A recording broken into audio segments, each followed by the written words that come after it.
రెడీగా ఉంది. బాగుంది డ్యూటీ. Inspector battery sir.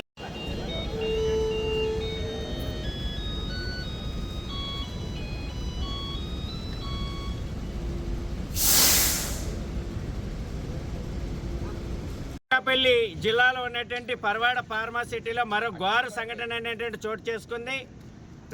అర్ధరాత్రి జరిగినటువంటి ఇస్వాయు లీకేజ్ కారణంగా 9 మంది అస్వస్థకు గురయ్యారు. ఒక కార్మికుడు అమిత్ బాగ్ అనేటువంటి కార్మికుడు ఒరిస్సా రాష్ట్రానికి చెందినటువంటి 23 సంవత్సరాలు ఉన్నటువంటి ఒక కార్మికుడు మృతి చెందాడు.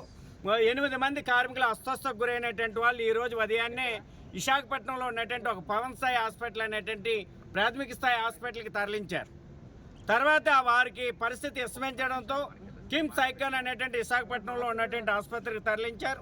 ఒక కాంట్రాక్ట్ కార్మికుడు మృతి చెందగా 8 మంది ఉద్యోగులు ఏదైతే కంపెనీ రికార్డుల్లో ఉన్నటువంటి ఉద్యోగుల్లో 8 మంది అస్వస్థకు గురయ్యారు.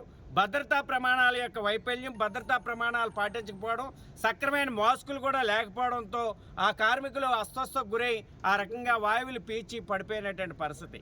అందుకని భద్రతా ప్రమాణాలు పాటించలేనటువంటి యాజమాన్యం మీద చర్యలు తీసుకోవాలా. భద్రతా ప్రమాణాలు కాకుండా యాజమాన్యాలు పూర్తిగా చట్టాలను ఉల్లంఘిస్తూ ఉన్నారు. భద్రతా ప్రమాణాలు గాలికి వదిలేస్తున్నారు.